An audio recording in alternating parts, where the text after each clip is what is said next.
So I will show you the schematic diagram of MIFA measurement.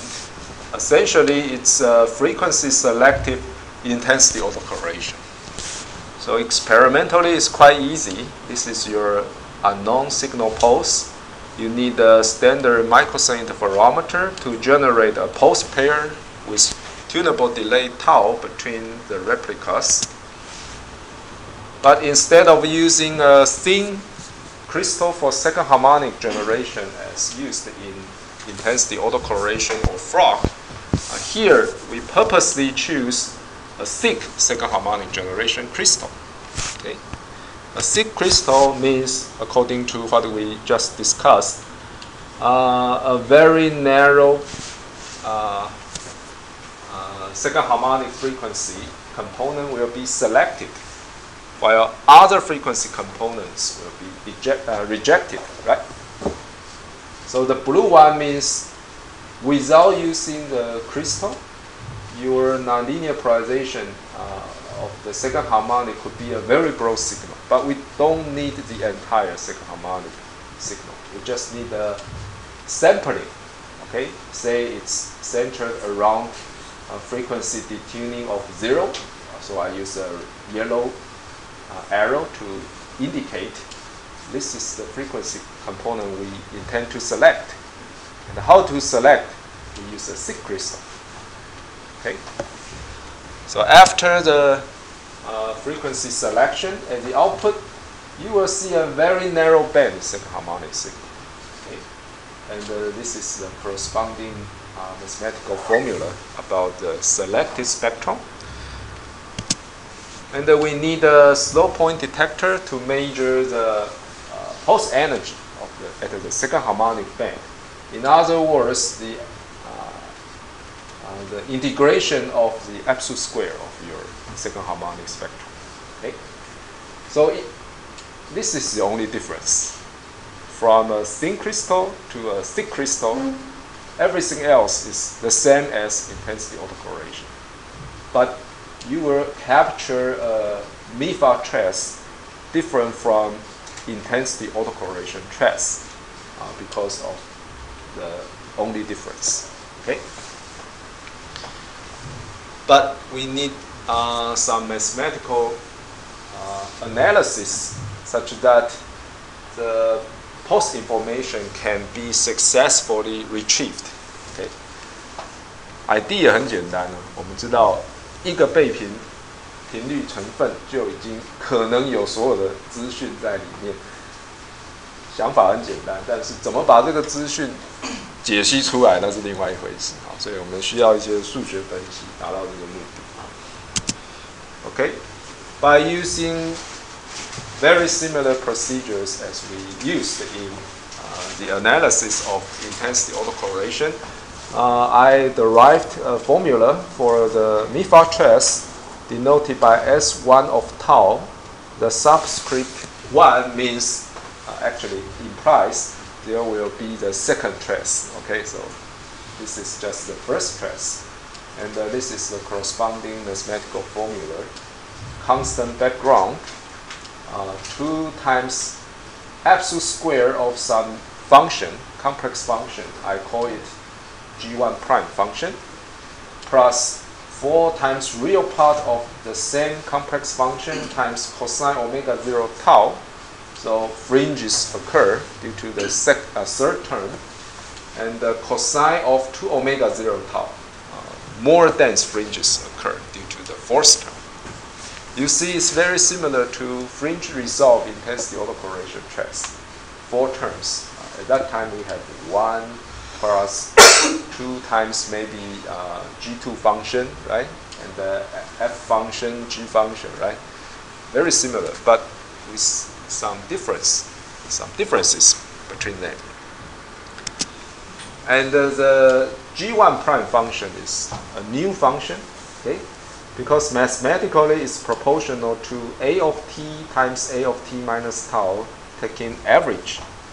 Since A of t is a complex function, so in total this is also a complex function. And I call it modified field autocorrelation function. The reason is if you compare it with standard field autocorrelation function, you see the only difference is the complex conjugate. In standard FA function, there is a complex conjugate sign here, but there is no complex conjugate in our G1 prime function. Okay. So that's why I add a prime to distinguish the function we found and the standard FA function. Any question?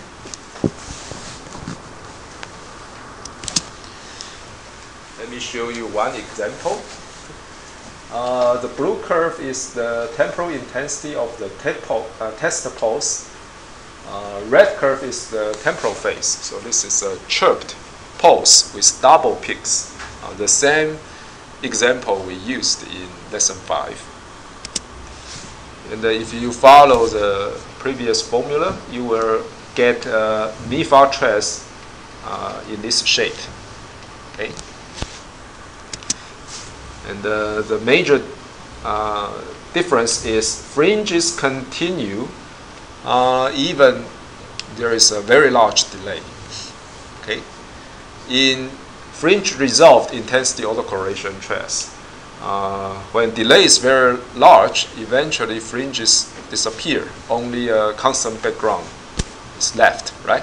But this is not the case in MIFA. The fringes will continue at very large delay.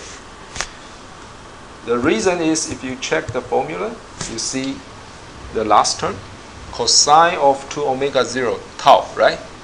What is the amplitude of this term? 1. That means no matter how large the delay, the last term remains.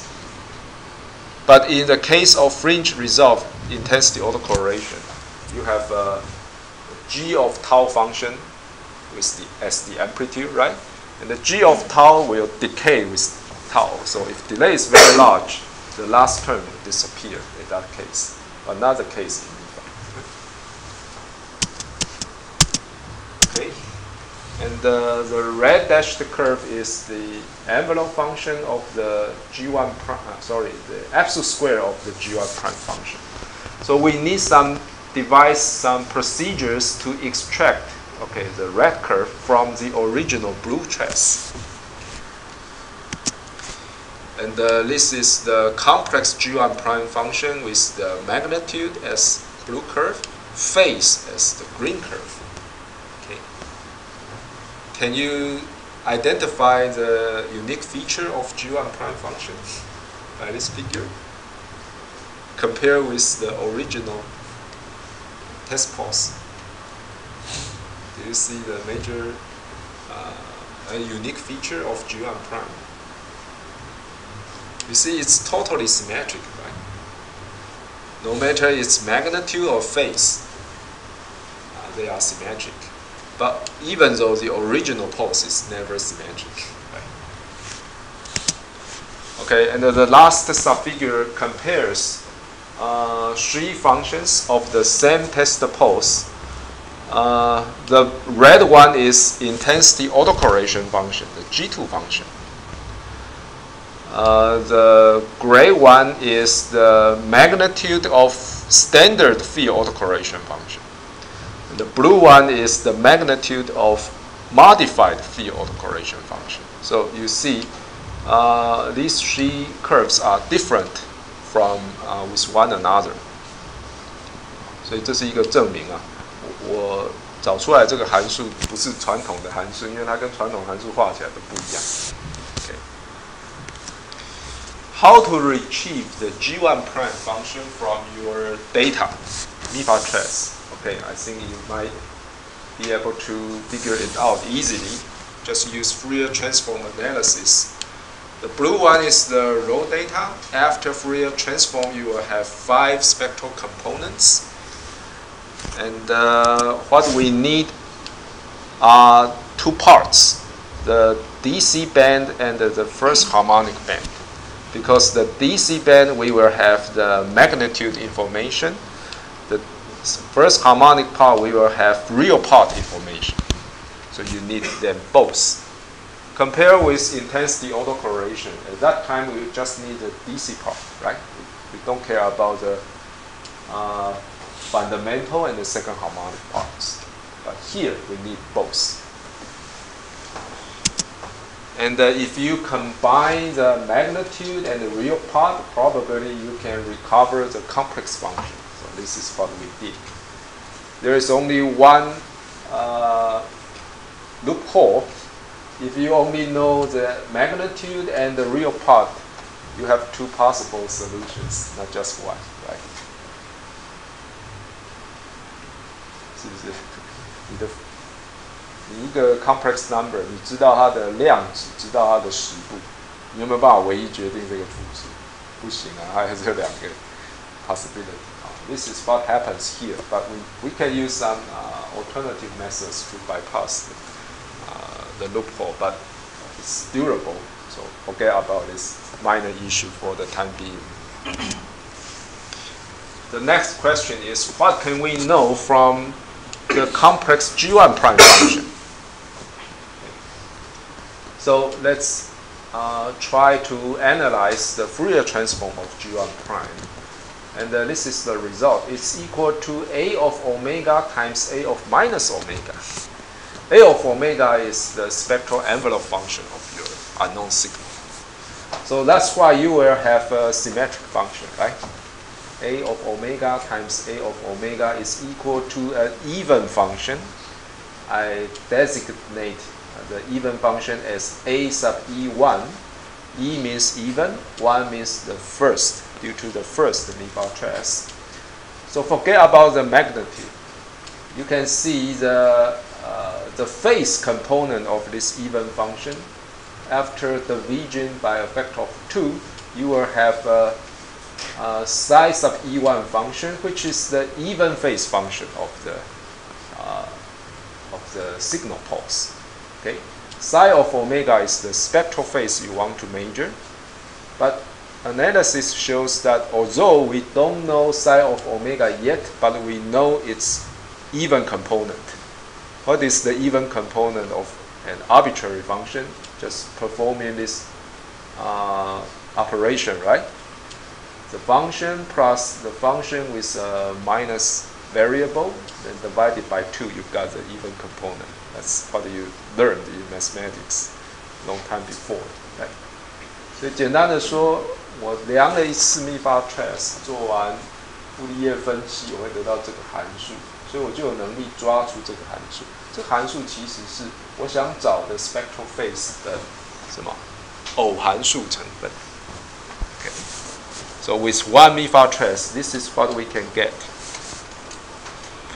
It's interesting but not good enough because our purpose is to retrieve the complete spectral phase, not just its even component, right? So how do we get the missing odd phase, odd component? We need a second MIFA trace. Okay, the only difference is we have to shift the second harmonic sampling by a frequency amount of 2 delta, for example. You get a second MIFA trace, but this time you will see the even component spectral phase is a shifted version because of the symmetric center is shifted along with the sampling, right? In the first measurement, you sampled the second harmonic band here, so the resulting function is symmetric with respect to here.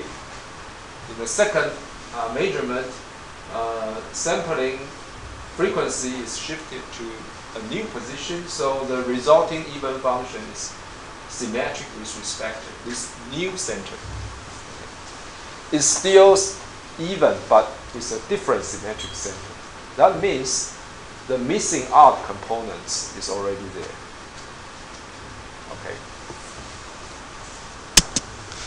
Then we devise some recursive relation. First measurement, you got the red one. Second measurement, you got the green one. And the recursive relation shows the spectral phase difference function is can be calculated by the operation between the two even spectral phase functions. Okay. So for example, at frequency omega equals 0, okay, here, according to the recursive relation, we know the spectral phase difference between two frequency components centered at -2 delta and 0， 就是这个跟这个之间的相位差可以由右边决定。右边需要什么 ？The first even function we need the value at omega equals 0, which is highlighted by an open circle. For the second even phase function, we need a different sampling at -2 delta here. So these two curves are obtained by experiment. Okay. Just look at the function values here and here after mathematical operation. You can know the phase difference between these two positions. Okay. So if you assume the phase here is some certain value, by this formula you can calculate the phase here. This is just the first step. And you can continue. If you want to measure the phase here, you repeat the process but at a different central frequency. So point by point, you can reconstruct the entire spectral phase function. No matter the phase is even or odd, there is no limitation. So that's all about the working principle.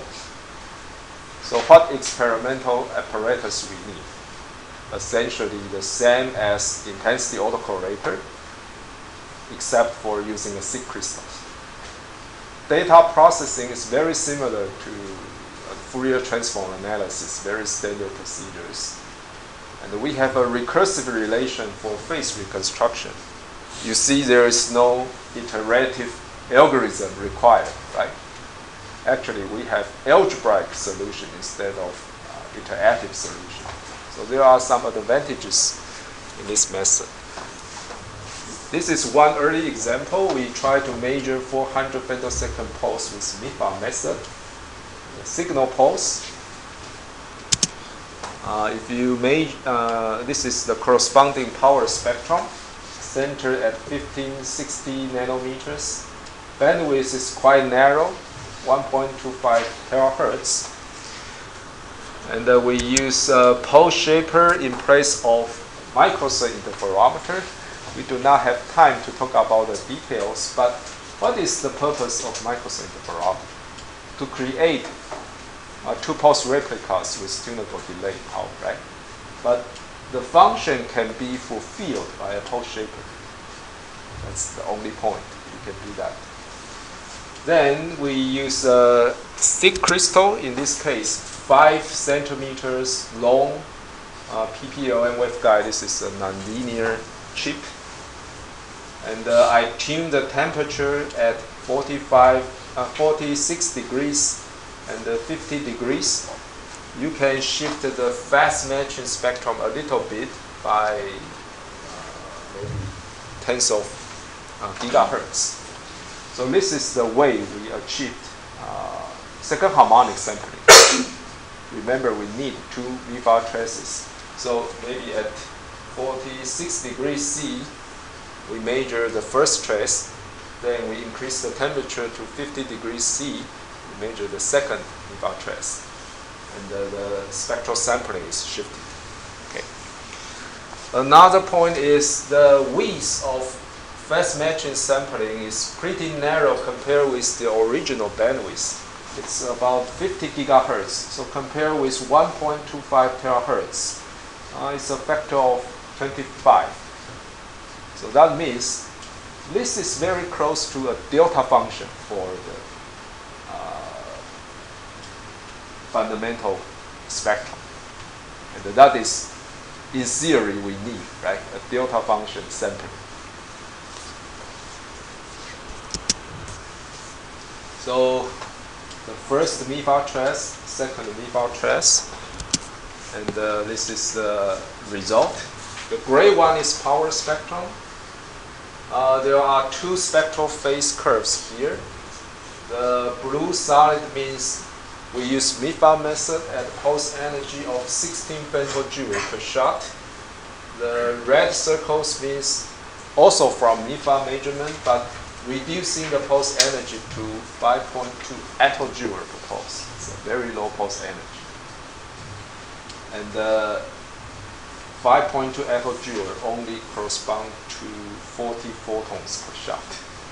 And with such a weak signal pulse, we can successfully recover the spectral phase. So it's a record sensitivity. The number is here. Compared with the previous record, sensitivity is improvement by a factor of 800. So it's due to the novelty of the method, not due to the instrument. 我们的 instrument 没有特别好，只是方法好，所以可以得到很好的 sensitivity. And the further demonstration about complicated spectral phase retrieval.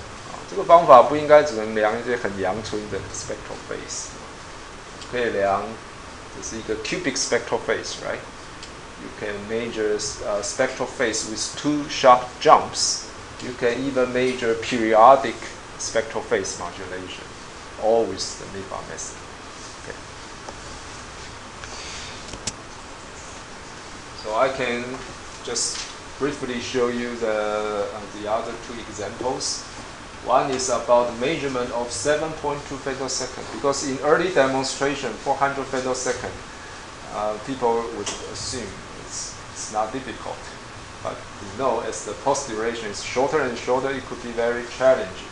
So we try to demonstrate that MIFA method is applicable to very short pulse. This was demonstrated several years before. 7.2 femtosecond with MIFA. So forget about the intermediate steps. In this case, we measure the spectral phase over more than 100 terahertz bandwidth. The 7.2 femtosecond corresponds to 2.7 cycles only. The pulse energy is pretty low, 16 picojoule.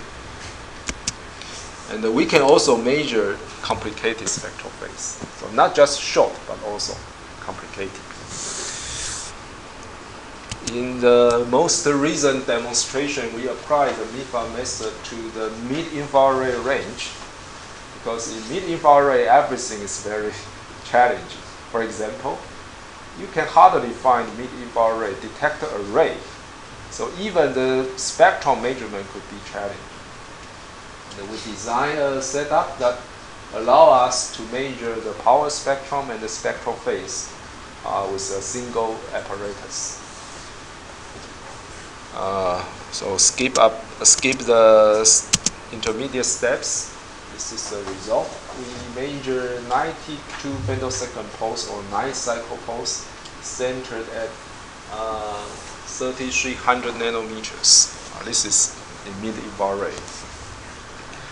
And we test the sensitivity. There are 2 spectral phase curves here. One is measured at 100 picojoule. The other is about 9 picojoule. They are essentially the same over the central part. There is difference at the wings, but doesn't matter because here the power density pretty low, so it's less important.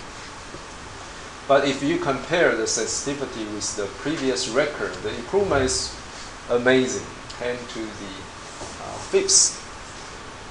Actually, 10 to the 5th to 10 to the 6th times. 所以就改善了大概10万到100万倍之间。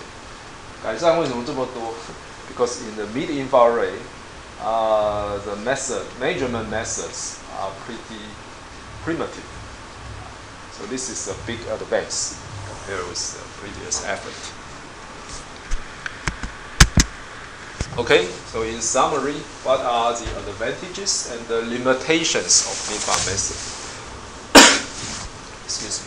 It's simple because just need a standard autocorrelator, much easier than frog, right? It's economic because we don't need detector array but a single point detector. It's very sensitive because we can use thick crystal. It's fast because we do not need iterative algorithm. It's complete because we can get amplitude and the phase. And it's very good to measure extremely short pulse. As I mentioned, when the test pulse is shorter and shorter, the GVM walk-off becomes more and more serious.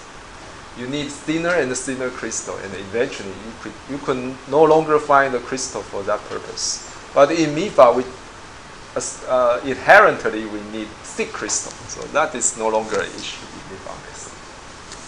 So we are trying to demonstrate the advantage in this part, still ongoing.